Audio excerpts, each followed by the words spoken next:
A few days ago, a brand new Superman movie graced the big screen, and some of us have had a chance to watch it, I being some of us. And I put out a review afterwards, as I often do, saying it's a fun family film, it's got vivid colors, it's got tons of action, it's got a lot of the spirit you expect from a superhero movie. It's a Superman comic book movie brought to life. What's not to love? It turns out for me quite a bit. And even though I did enjoy this new Superman movie, and I think it sets a good tone for what's to come down the road, I was also very disappointed with the final product, which confused some people. They came up to me, tears in their eyes, saying, "Sir," as I'm often addressed, "Sir, how can you be disappointed in a movie and say it's good at the same time?" The reason is actually quite easy to comprehend if you think about it. I went into a restaurant. I thought I was going to get a 5-star meal. Instead, I got handed McDonald's. And while McDonald's can certainly be a tasty meal, there's not really a lot of surprises in every bite. You kind of know what you're getting. There's no nuance to the palate. Which is why I think this new Superman is going to work for a large swath of moviegoers who are looking to just have fun, get some laughs, get some colorful settings, get a little bit of crypto flying around. But for someone like me, with such a refined palate when it comes to films, expecting nothing but the greatest, I couldn't help but be let down. Still fun, just a letdown. If you're still with me right now, I haven't even gotten past the intro, but let's move into this. This is going to be the spoiler video. It's a recap. So if you haven't seen the new Superman, do yourself a favor, subscribe to my show, Adam Does Movies, on YouTube, Spotify, Apple Podcasts. You can also find these clips on TikTok and Instagram. Go watch Superman, make up your own mind, then come back and listen to me spoil the crap out of it. Or you can just jump in right now, even if you haven't seen it, but you saw the trailer and you kind of have an idea what you're gonna get. Spoiler right out of the gates, Superman does not die in this movie. I know the stakes were pretty high. Everything was kind of leaning towards him getting killed off in the first film, but no, he does manage to make it through, sarcasm aside. Let's go through this movie kind of beat by beat to the best of my knowledge. The thing about the recap videos, or as I lovingly refer to them as recraps if I'm going through a really awful film, not in this instance, I do my best to extract the knowledge of this film, toss it into the pensive, and give you an overview of what you can come to expect. Maybe it's a pensive, that Harry Potter thing, you know what I'm talking about.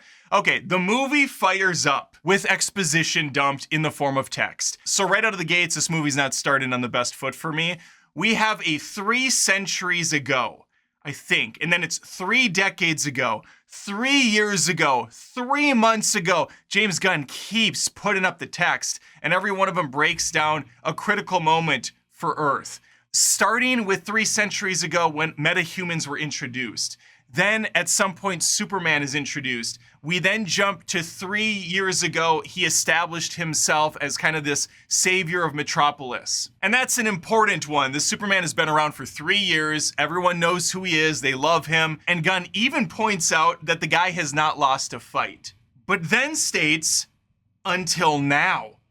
And this is where we get our first shot of the film, which is all over the promotional material. Superman smashing down into the snow. He is absolutely bodied. He's spitting up blood, and he is at his lowest. He has just lost a fight to a mysterious foe known as Ultraman. He's mysterious because he's in a full suit of armor, and apparently he's one tough cookie to take out Kal-El. Quick aside, this is a movie channel. It's called Adam Does Movies, not Adam Does Comic Books. So if I'm getting some of the names of characters wrong, or I'm just foggy on who all these people are supposed to be, typically I'll just describe them or give them a little pet nickname, and we'll just move on with our days. I'm not incredibly knowledgeable with comics. That's not the branding here. Continuing on. After making a few snow angels, Superman says, you know what, enough is enough. It's time to call in the big guns. So he whistles, which attracts the ear of Crypto the dog, a super dog. He's very fast, he can fly, super strength, all the accoutrements. He comes sprinting over, jumps on Superman for a while, just beating the crap out of him before our Supes finally gets a hold of the thing and says, dude, just take me home. Take me out of here to the Fortress of Solitude. It's all in the trailers, but that's how we're starting this out. We get to the Fortress of Solitude where we meet the Superman bots, one of them voiced by Alan Tudyk.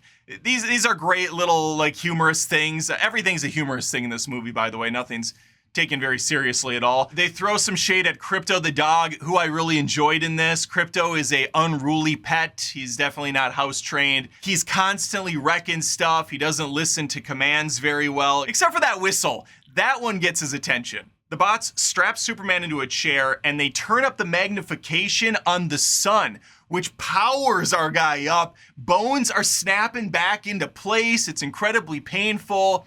And this is all very interesting for me to watch because we really never see this side of Superman. Very vulnerable, very weak. It was fascinating until it stopped being fascinating after about 2 hours of him being very vulnerable, very weak, getting his ass constantly handed to him. This movie takes inspiration from a lot of places. It might all be in the comics, but I was getting shades of The Boys at certain points. I was definitely getting shades of Invincible, which, to be fair, Invincible probably is taking most of its inspiration from comic books like Superman. One of the things, though, that really stood out was just how much Invincible gets his ass handed to him in every season of the show, to a point where I was getting sick of watching it, because it's not the most fun to watch your hero get taken out over and over and over again. We get it. He's not invulnerable. We get it. He can be beaten in a fight. At some point, he needs to get up and Rocky the shit out of this, right? Keep in mind, I want you to know this movie is going 1,000,000 miles an hour. It almost never slows down. So I will have things out of order as I'm remembering them. I might skip over entire sections completely just because there is so much happening. Okay, he gets back into the fray. He thanks them. They say he's at 80% of his strength. I don't know where they're getting the statistics, but he flies back to Metropolis into the battle where he's gonna once again get his ass handed to him by Ultraman. This time we see, though, that he's taking commands from Lex Luthor. Nicholas Hoult plays Lex Luthor. I still haven't decided on whether or not I'm into this character or not. He's different. He's really into killing Superman, and we don't really know why, which is, again, a huge problem with this movie and something I should probably backpedal on. The reason I had such an issue with the title stuff at the beginning, going over everything that we didn't see, is because we did not see it. James Gunn is presenting us with a brand new take on Superman. It's way more lively, way more colorful, way more jam-packed with characters. And this is the first time we're meeting them. So it's a little unfair. Even though most moviegoers are gonna have an idea of who Superman is and Lex Luthor, this is still brand new, so it should be presented as much, which means you can't cheat. You can't put in the skip chapter 1 code and go right into the meat of it. I don't know this Lex Luthor. I have no idea what makes him tick. I've gathered that Superman is loved by most people, fair enough. But I don't know what Superman's actually capable of in this film. We were told he hasn't lost a fight. We were not shown that. It would have been really nice to have a montage or some small sequence to showcase just what this Man of Steel can do, because that makes him bleeding and losing battles all the more impactful and important. Like, holy shit, we've seen this dude do a lot of impressive things, and now suddenly he's bleeding and he's getting beaten to a pulp because this guy Lex Luthor hates his guts for some reason. That works. It works a lot better than just saying, awesome guy is awesome, but now he's getting hurt. The narrative is even more puzzling because all of this wraps around a central conflict between two rival countries. I don't remember the name of them. I'm pretty sure they're made up. We are told, not shown, that Superman intervened and he stopped a war from breaking out. He destroyed a bunch of tanks and helicopters. That would have been really cool to see. And it would have been an awesome grand entrance for this new Superman. Okay, that long aside out of the way. We are back with Ultraman. He's ripping into buildings. We see Lex Luthor shouting out commands to a bunch of techies on the computers. A1, F2. He's playing a hardcore game of Battleship right now. And boy, how is he winning? He knows every single move Superman's gonna make. Luthor already knows this Superman better than Superman knows himself. Countering every punch, countering every kick, smashing him through buildings, tossing him to the pavement. Superman in this movie is on the ground more than he's in the air. After I put up my movie review pointing out all the pros and cons, there was some pushback saying, Adam, it's nice to see a guy that is not invincible, that can actually be hurt. It shows some stakes to the film, and no, it doesn't. Not really. Are you worried at any point that Superman's not gonna survive? He's Superman. It's the first movie. It's fine to have stakes, but I don't really think it needs to come at the expense of this character. He's supposed to be ridiculously powerful. Showcase that. Let me see that. I want to feel like a kid again watching this guy take to the sky and just pummeling people.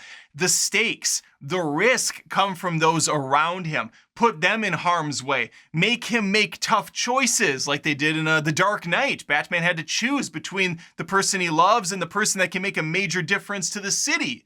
In X-Men 2, X-Men United, one of my favorite scenes in the film is when Wolverine has to protect all the children at the mansion because guys have broken in. They're starting to shoot at these kids. It is so well done because even though the Wolverine is very much invulnerable, these kids around him are not, and so he is viciously on the attack. And again, that's not to say Superman can't get his butt kicked once in a while. That is refreshing to see, and it is nice to show a little bit of vulnerability. But my God, most of the movie is showcasing him just getting wrecked. And if we juxtapose that with what's going on with the rest of the superheroes, it comes off even more pathetic. Like, why is Lex Luthor so concerned about this alien? Oh, it's because he's not from Earth, whereas the Hawk Girl is, and Green Lantern is?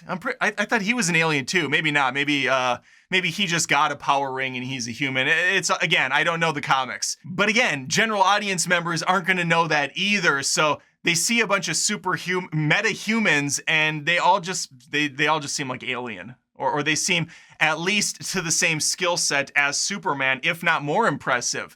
Mr. Terrific later showcases just how terrific he is, and it's one of the best scenes in the film. He's one of the best characters in the film too. But this Ultraman fight takes place, Superman smashes to the pavement for the upteenth time, and there's a vendor there. I think it's a hot dog vendor or something. He helps Superman get back up. They have a nice little exchange of words. This is another positive for the film. I love how all the people are kind of interacting with this guy. They love him, they respect him, and he's just so kind and appreciative. He values life, which is a major trait, of course, of the character, so much so that he even saves a squirrel at one point from a giant kaiju, which we'll get to. I'm not gonna lie to you, I don't even remember how this scene ends. I think Lex eventually just goes, mission accomplished, let's bring our Ultra dude back to the tents that we have him hidden out at, and we'll go for more later. He's just trying to set the tone because he wants to showcase his amazing weapon. Because behind the scenes, he's very much invested in this war between these two nations. He's actually working alongside one of the dictators, sending him arms for very little amounts of money, because the overall goal for Lex Luthor in this movie is to take over this territory once the war is over. And there's going to be a clear winner, and that's the side he's backing. This land will become his, and he can be a ruler. And I guess in his mind, the only thing standing in his way is Superman, even though, again, Guy Gardner, the Green Lantern dude, Mr. Terrific, Hawkgirl to a lesser extent, they're not in his way, even though later they're the ones that actually destroy his army. We'll get there. For now, the smoke clears. Superman heads over to Lois's apartment where we find out they're actually a thing. They've been going out for a while. Lois Lane in this movie, she's awesome. I thought this actress was perfect. Lovely on the eyes. She's got the personality. She has that presence about her that screams, I know my shit. I'm a great reporter. And I'm also going to challenge my boyfriend. And she does. They have a little mock interview. This is a great scene in the film. This one-on-one camaraderie they have, this connection they have. It's one of the longer moments that this movie has. The only moment where this movie breathes even a little bit. And it's all, again, focused on this war, which is puzzling because we didn't see it. Superman here is defending his reason for stopping this battle from occurring. He saved a lot of lives. Her problem is he just went in, cock out, and destroyed everything that was gonna be a danger. Did not go through the proper channels. He didn't talk to the governments of any of these nations. He didn't pick favorites. He didn't pick sides. It was just stop innocent folks from dying. Lois knows how to play the game though, and that's not gonna fly. And so they have a little spat and date night is unfortunately ruined. Around this time, a subplot starts to get introduced between Lex Luthor's girlfriend, Eve, who's this ditzy influencer. She's constantly taking selfies with destruction behind her. But even though Eve is loyal to her man, she also has her eyes set on someone else, and that's Jimmy Olsen. Friends of Lois Lane, they both work together at the Daily Planet. Over the course of the movie, he's gonna get information from her via text messaging while making kissy faces at her, meeting her privately in a back alleyway, and even promising to go in on an extended weekend date. Jimmy's got Riz. That's the bottom line. I'm going to take this way out of order just to finish this subplot up, but essentially this is going to crack everything wide open, as every single selfie she was taking throughout this movie has important information in the background, really solid blackmail for her to use against Lex. Eventually, he disrespects her so much, though, that she just says, fuck it, I'm sending it over to my boy, Jimmy, and he can run with the story at the newspaper. Now, the big shocking, controversial thing that happens in this movie is what James Gunn does to Superman's biological parents. Superman comes from the planet Krypton. His parents, the whole planet was wiped out. They sent him to Earth with a message as a baby, but unfortunately the message was damaged. It can only partially be played. Probably a good thing too, because Kal-El is only seeing the good stuff in there, such as, hey, we're sending you to Earth, they could use your help. It's a nice, simple group of people. You can really make a difference here, son. You're the best, they're gonna love you. You're really gonna win over the hearts and minds of those around you. What he did not see until later, when the message is repaired by one of the villains, is,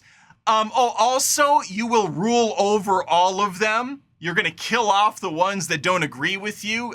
A lot of bad seeds that you could cleanse on this planet. And you can take a whole bunch of ladies as your brides. Really sow your oats and build up a new population of super babies. Very good thing that message was damaged. I could see a teenage Kal-El really being into this idea. Thankfully, he was raised by a couple salt-of-the-earth blue-collar folks, the Kents. They're a simple people who really enjoys a good burrito.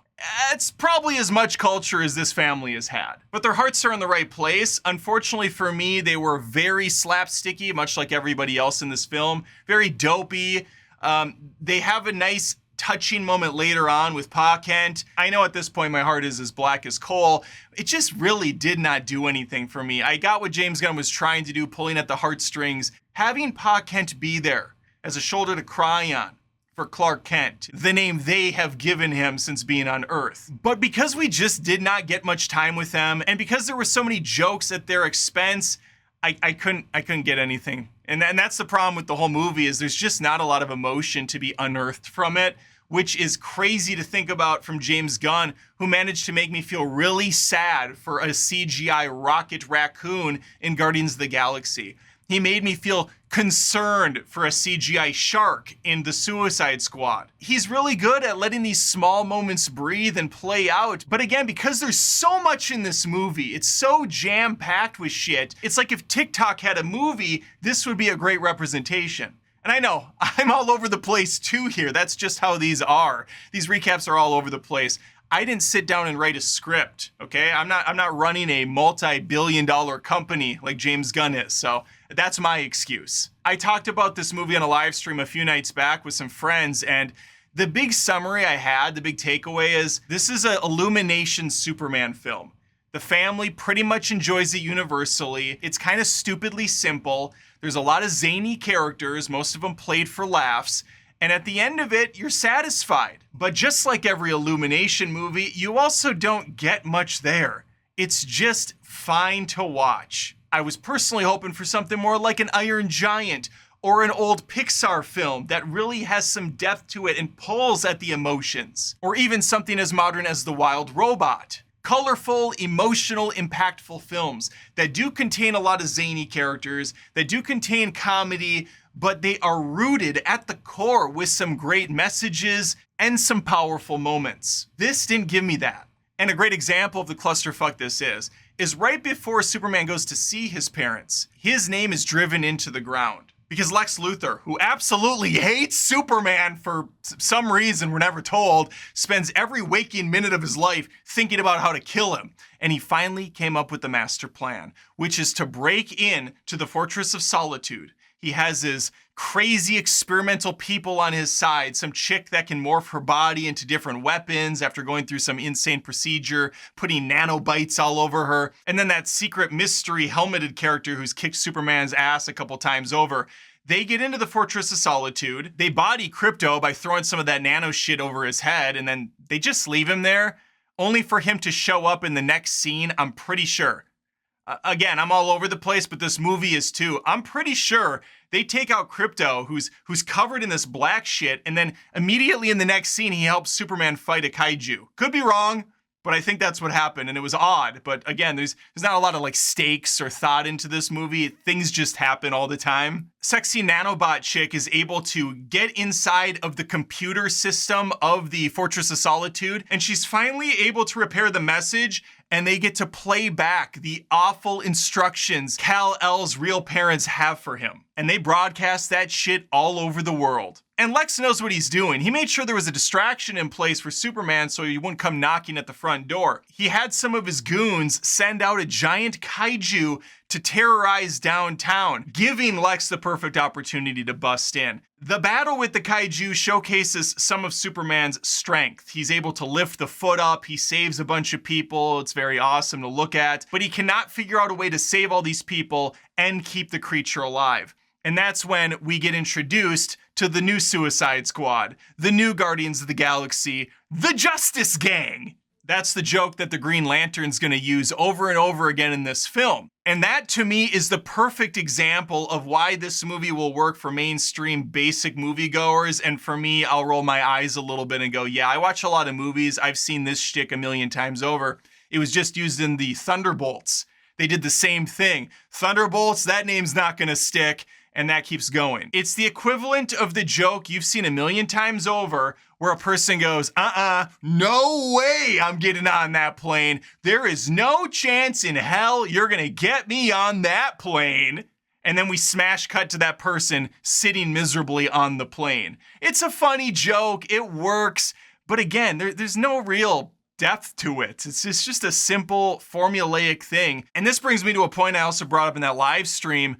This is a James Gunn movie for sure, but it feels like a James Gunn movie done in the most safe, corporate way possible. Because he's not only a director anymore, he's the head of the DCU. He can't just think about this one movie and walk away. He needs this movie to unquestionably succeed. He has a lot riding on this. He's got a Supergirl movie. There's a Batman movie coming out at some point. I mean, there's cartoons. There's so much riding on this starting out on the right foot, which means appealing to the largest audience humanly possible. And so that means illuminationing the shit out of Superman.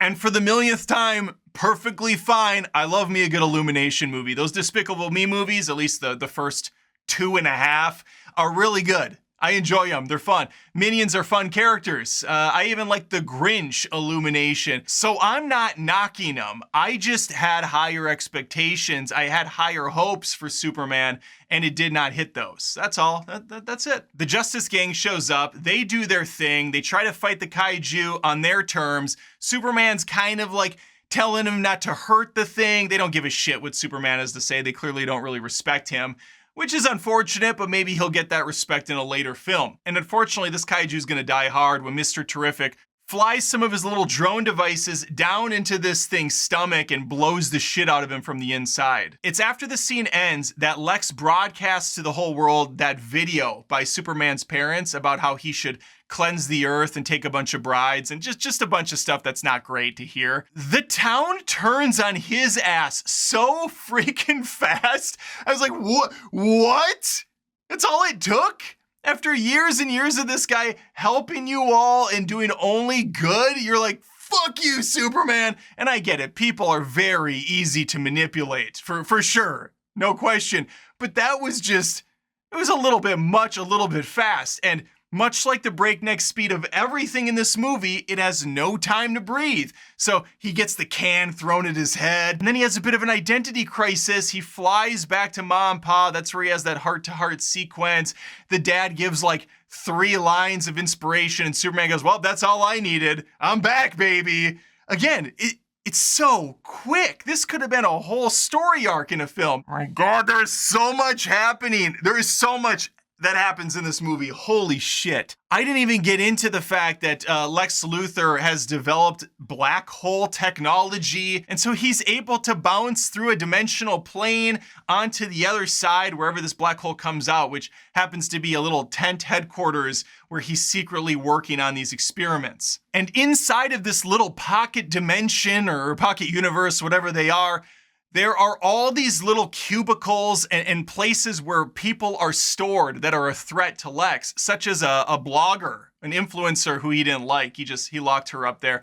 There's also a bunch of monkeys that are rage tweeting out and sending out, thousands and thousands of evil messages about Superman and how much he sucks, because Lex hates his ass. Again, we don't really know why he hates him so much, but that's where we're at. Even though it's very dumbed down and knocked over your head with the commentary there, I got a chuckle out of it, much like everything else. And it's at this place where Superman eventually will be captured. Because after the events of the kaiju scene, Superman flies back and he turns himself over, which at one point Lois is like, bitch, are you serious? I like that she calls him out and goes, yeah, there's no win here. You're just gonna get locked away forever. But he's such an honorable dude. He's such a Boy Scout that he goes, we gotta let the chips fall. And they do not fall in his favor. He gets put in this pocket dimension in one of these cube areas, and you would think he could punch his way out. But no, there's a dude there that's able to produce elements. And Lex Luthor, because he hates Superman so much for some reason, was able to find out his weakness, which is kryptonite. I'm not gonna lie, I don't remember its name. I think it's Metamorpho or some shit. I don't know. He's just this rocky looking dude that creates stuff. He creates kryptonite, Superman on the ground as usual, as he often is, just dying there. And across from him is a cute little green baby, which apparently is the baby of this guy who's killing Superman. Supes tries to plead with him. He's like, no, I don't like it. I don't like it. And he's concerned. He thinks that the baby's gonna die, and that's fair. Lex shows up there with that dude that ran by Superman earlier in the film, the vendor, and he shoots him in the freaking head, killing him on the spot. This could have been a really impactful, emotional scene. Had I known that dude for more than 4 seconds of the movie. Again, we gotta move fast through this shit. Superman's like, no! Oh! And Lex goes, sorry, Supes, bye! It's at this point that Mephisto, or whatever his name is, decides, in his infinite wisdom, that Superman actually is a good dude, and Lex clearly is not. So, he stops using the kryptonite and instead produces the equivalent of a sun, which heals Superman enough to blow through the cube, save the baby, and we get this kind of a shit show of an action scene where he falls down into digital liquid. I don't know what this stuff is. They say what it is. I'm sure I can't remember. And there's this fight with the soldiers of Lex. It just goes nuts. While this is happening, Lois also on her way there with Mr. Terrific. She convinced him to go with her. There's a fun little scene where he has to open the garage door to get to his plane, and it's like, it goes really slow. Again, a basic joke we've seen a million times. James Gunn's really good though at making these jokes land, and they do. I laughed at pretty much everything he was throwing at me. I was having a good time. They fly over to the tents with all the bad guys, and this is where Mr. Terrific really gets to shine. He throws a force field over Lois, and he's kicking the shit out of everyone. He's got drones flying around. He's just casually kind of like grooving to the stylings of whatever song James Gunn used. I love Gunn's playlist in all of his movies.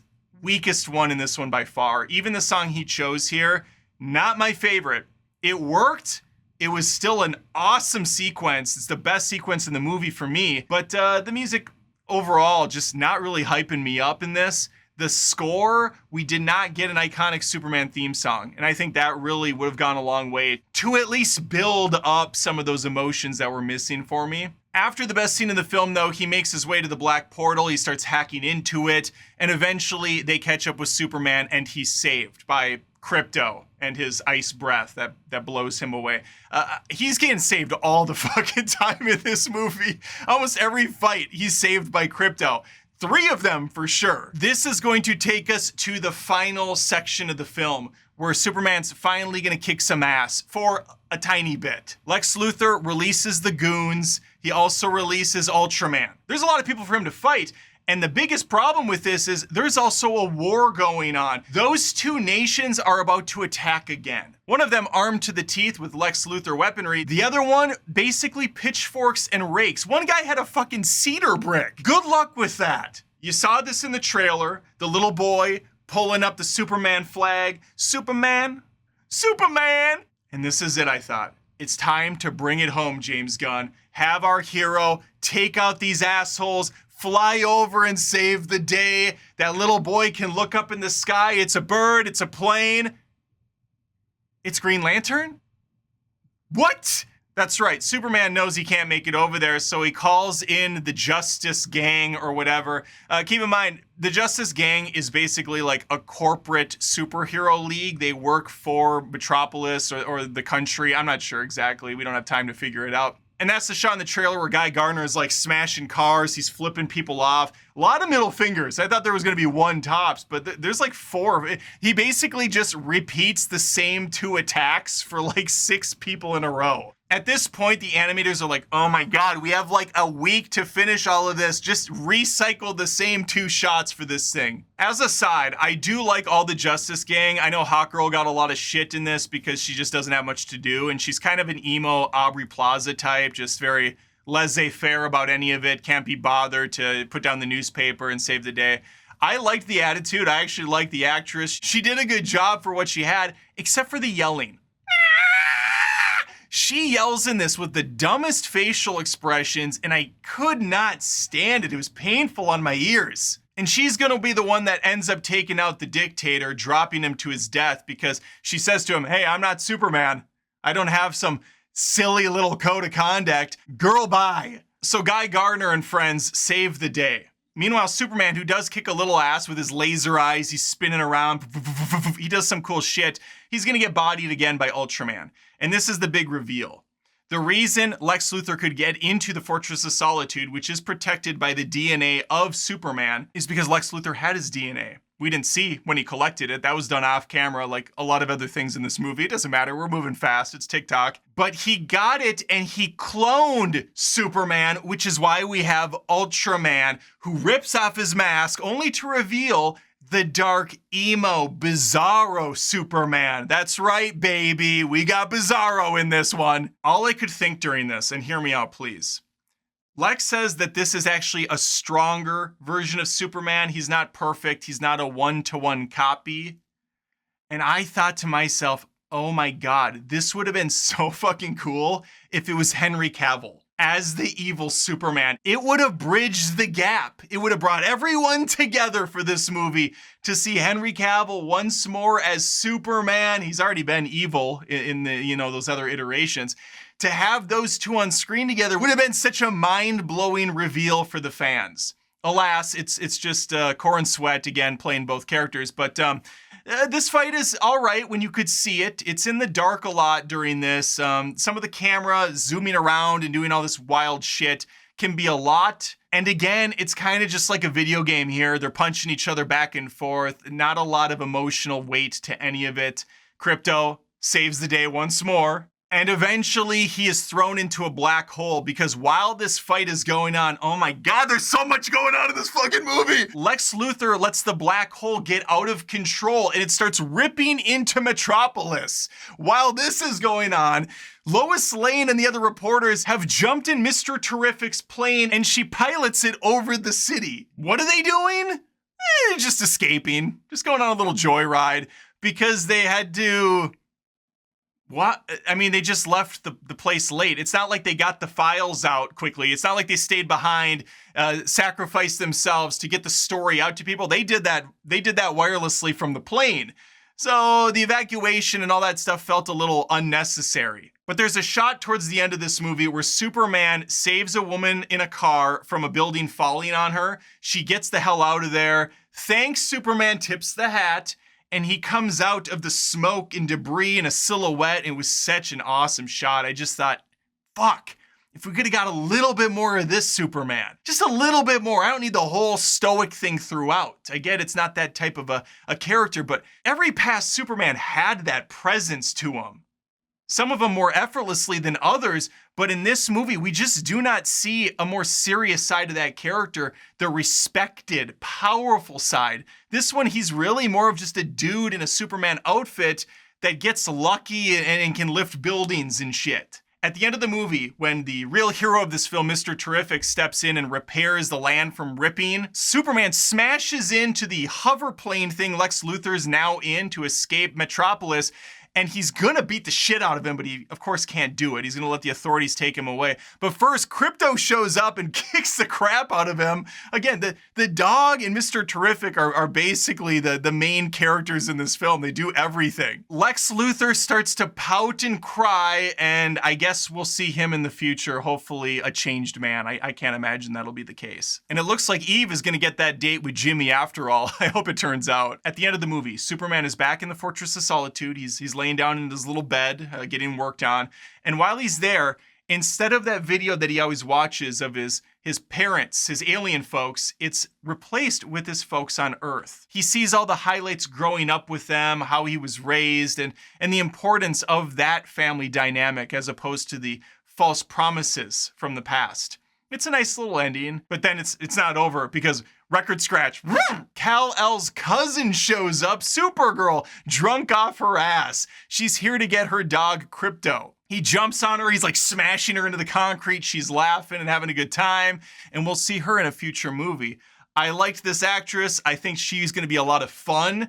I'm interested in seeing a Supergirl movie or a movie where there's a superhero that seems a lot more unwieldy. And hopefully the movie's very much just focused on her and her dog and not like 7 other characters. Finally, there are 2 end credit scenes. Do not waste a second of your time waiting for them. They're both awful. They're trolls. The first one is basically just a dynamic wallpaper. It's Superman and Krypto looking from the moon down on Earth. That's it. It's in the promos. And then the final end credits, after waiting for 4 or 5 or 10 minutes, it's just a bad joke between him and Mr. Terrific, how as the city got repaired, it wasn't quite lined up because Mr. Terrific's little orbs that he used to help line things up was not one-to-one. Overall, while I'm pretty sour on this thing because it just did not impress me on anything deeper than, oh, colorful action, that's fun, that's funny, that's funny, fine.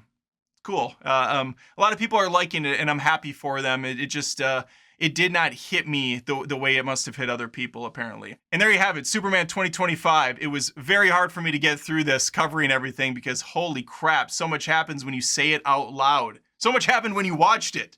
Let me know your thoughts on the movie, if I swayed you to go out and watch it, if I maybe swayed you to rent it at home.